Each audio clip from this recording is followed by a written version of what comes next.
여러분들이 그걸 많이 궁금해 하시더라고. 근데 절대 추천하는 거 아니에요. 제가 여러분들 피니스 틀렸잖아요. 틀린 거 많아요, 저도. 그러니까 절대 여러분들한테 추천하는 거 아니고, 여기서 보면은 파마 리서치 프로덕트 나 많이 담을 것 같아. DB 하이텍 나 많이 담을 것 같아.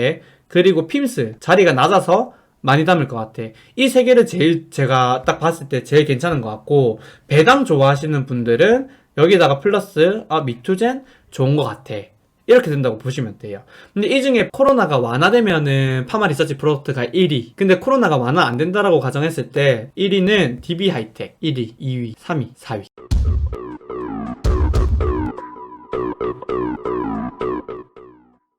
자, DB 하이텍을 제가 처음 봤을 때, 자, 뭐라 그랬냐면, 36,500원이었을 때 분석을 했고, 적정가 42,000원에 목표가 47,000원이라고 했는데, 더 떨어졌죠. 그러니까, DB 하이텍은 제가 잘못 봤다라고도 볼 수 있을 것 같아요. 일단은. 근데 결국 올라갈 것 같은데, 적정가가 4247. 지금 적정가가 제가 말씀드린, 이거거든요? 왜 핌스의 느낌이 나지? 여러분들한테 혼날 것 같은? DB 하이텍 가지고 계신 분 있어요? 왜 핌스의 느낌인데 이거? 너무 높은데? 이 정도였나? 그럼 자, DB 하이텍이 왜 떨어졌냐를 보자는 거. 지금 우려 요소는 이거밖에 없어요. 제가 지누스 같은 경우에는 여러분들이 우려한 것보다 생각보다 비용으로 나가는 것도 USD가 대부분이기 때문에 네팅하면 크게 이제 영향을 안 받을 거다라고 했는데, DB 하이텍은 수익은 US 달러인데 비용은 원화입니다. 국내에 많아가지고 여기서 나오는 원 달러 환율 우려가 있어요. 근데 실적 대비해서 워낙 저평가돼 있는 상황이고, 플러스 뭐다, 두 번째로 지금 그 공장 증설할 것 같거든요. 근데 증설 이슈가 있으면은 이벤트성으로 한번 슈팅할 수 있어요. 그러다 보니까 DB 하이텍 지금 밸류상으로 되게 부담 없는 상태에서 가만히 있어도 올라갈 텐데, 이벤트까지 있으면 슈팅을 엄청 강하게 할 수 있다는 거죠. 그래서 DB 하이텍을 좋게 보고 있는 거예요. DB 하이텍 3분기 실적을 말씀드리자면은, 3분기 때 DB 하이텍 소폭 하향했어요. 하향한 이유를 제가 보니까, 얘네들은 매년 4분기에 비용을 떨었거든요.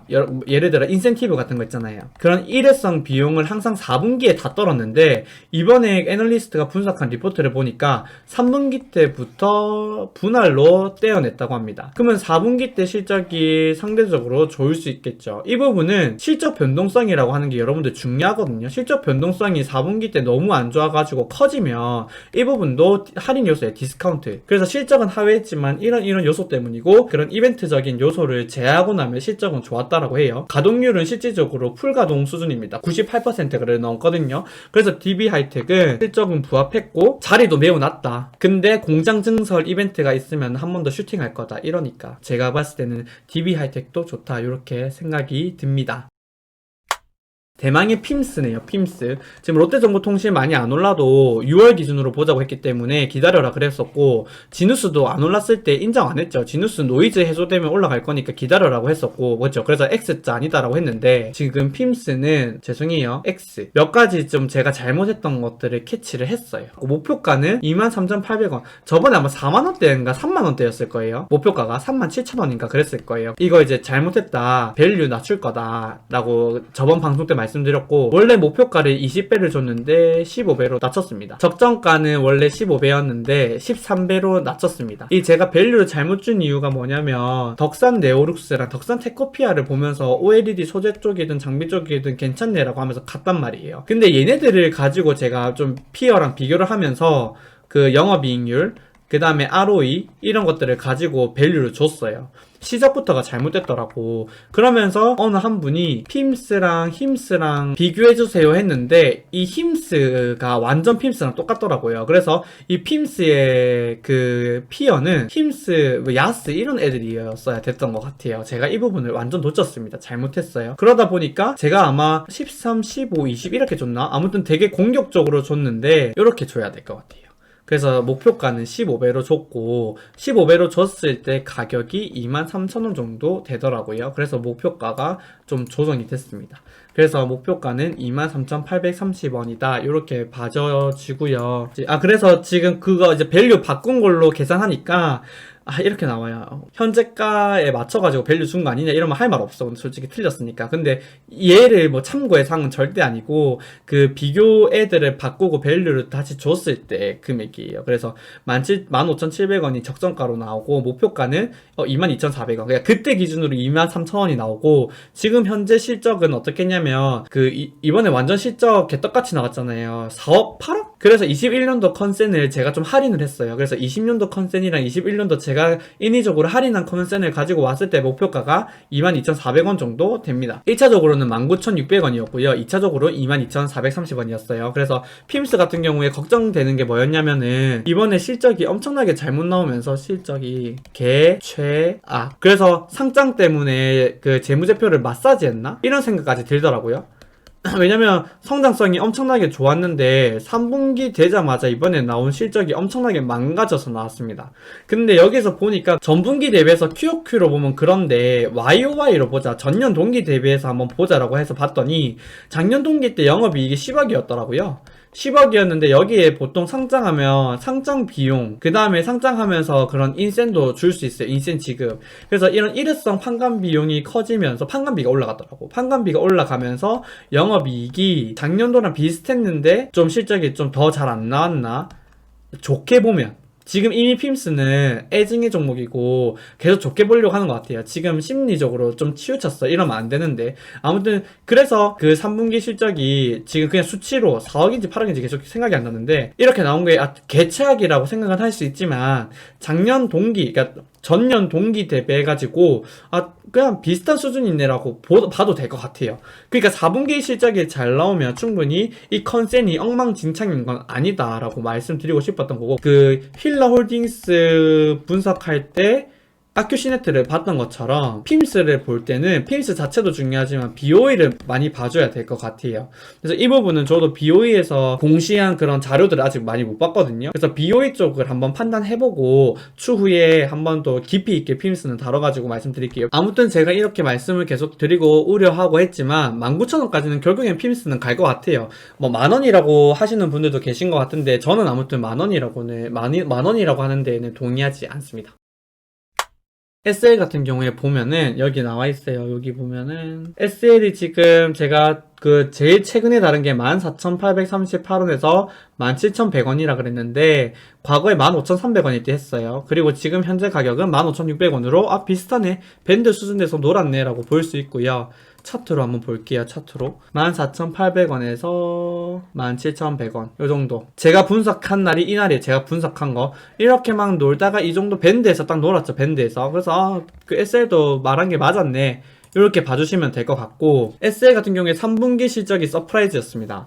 3분기 실적이 얼마였냐면은 그 190억 정도 나온다라고 했던 실적이 233억이나 찍혔어요. 그래서 이것도 비중으로 보면은 실적 서프라이즈 수준이라고 보시면 될 것 같고, 실적 서프라이즈가 되다 보니까 여기가 지금 잘 갔죠. 여기가. 근데 SL도 지금 현재 제가 뭐 17,100원 이렇게 뭐 말씀은 드렸지만 전기자동차든 뭐 어쨌든 다 필요 없고 자율주행이 되든 어쨌든 다 필요 없고 헤드램프 쪽이 엄청나게 중요해지고 있는 거는 똑같거든요. 그러면 실적 성장성 좋아질 수밖에 없고, 현대차랑 기아차랑 같이 가고, 얘 같은 경우에 여기다가 그 GM 쪽, 미국 GM 쪽에 이제 매출이 있는데 얘네들 전부 다 지금 분위기가 너무 좋아요. 21년도 잘 갈 것 같거든요. 그래서 SL도 자동차 쪽 섹터에 노출을 시키고 싶은데 안전하게 투자할래 하시는 분들은 현대모비스, 공격적으로 할래 하시는 분들은 그 SL 이렇게 보셔도 될 것 같아요. 저는 SL 추가적으로 목표가 계속해서 파마리서치 프로덕트 저 초기 때처럼 상승 크게 될 것 같아요. 그래서 SL도 수치로 보면은 전혀 매력 없는데 10% 이제 10% 올라간다 정도 돼 있잖아요. 근데 이제 정성적인 것만 보면은 성장 스토리는 SL도 따봉이다, 그래서 좋게 보고 있다, 이렇게 봐주시면 될 것 같고요. 그 다음에 솔브레인이죠. 솔브레인 233,100원일 때 제가 안내 드렸었고 밴드는 이랬었어요. 근데 조금 더 잘 갔죠? 246,400원. 그리고 나서 지금 현재 밴드 수정한 걸 보니까 28만원 정도로 공격적이에요. 이 지금 목표가는 좀 공격적인 겁니다. 다른 것들에 비해서. 근데 지금 현재 246,400원이에요. 그래서 올라갈 룸이 13% 가까이 있다. 근데 아까 하나머티리얼즈 때도 말씀드렸지만 반도체 빅사이클이 2021년도 있어요. 여기에 대한 수혜를 받아볼 것들이 이제 삼성전자 라인으로 보니까 솔브레인이 엄청 날 거다. 근데 얘 또 소재잖아요, 소재. 그러면 실적 변동성 또한 다른 장비보다 낮거든요. 거기에 대한 밸류에이션 프리미엄이 있어요. 그래서 반도체 빅사이클에 대한 수혜주로 솔브레인. 그래서 제가 촌테크 프로젝트 때 솔브레인이랑 DB 하이텍을 같이 사라 그랬는데 솔브레인을 올라가면서 놓쳤거든요. 그래서 솔브레인을 못 샀어.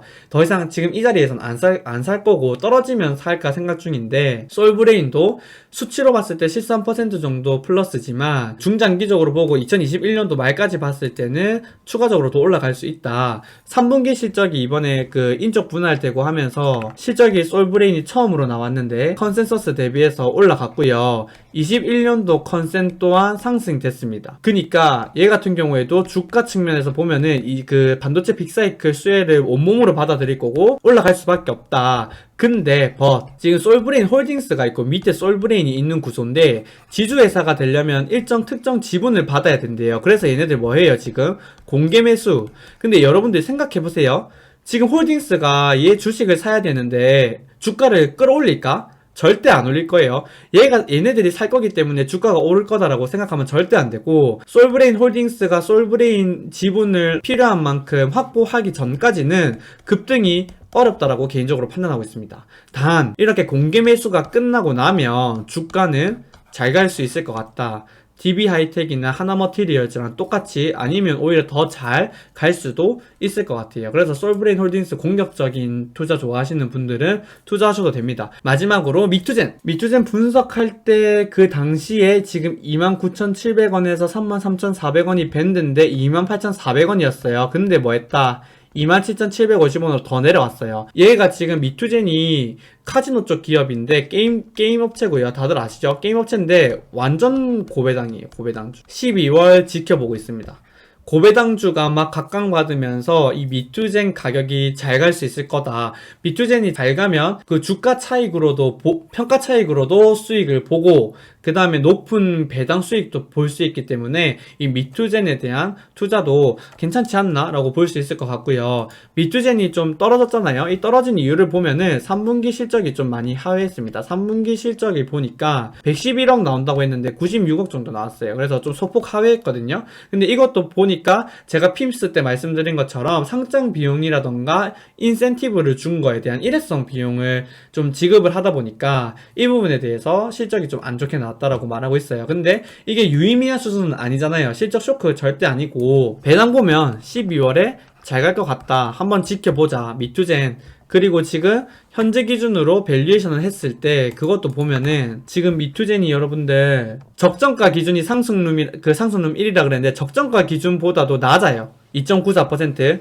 힐러홀딩스 느낌인 거죠. 그리고 지금 목표가 대비해서도 15.81%니까 밸류에이션 했을 때 그 밸류가 부담되는 수준이 절대 아닙니다. 그래서 저는 미투젠도 12월달 한철로 좋게 보고 있어요. 매번 말씀드리지만 기관에서는 그 카지노 사행성 기업에 투자를 못하겠다라고 자체적으로 규정을 갖고 있는 데들이 많아요. 그래서 이런 기관 수급이 안 받쳐질 수 있거든. 한계가 어느 정도 있는 기업이라서 중장기적으로 계속해서 가져가기는 조금 부담스러운데 고배당 노리면서 들어가기는 괜찮은 기업이다. 이 정도가 미투젠을 평가한 결과입니다. 여러분들 아시겠어요? 그래서 이게 최종 정리한 거예요.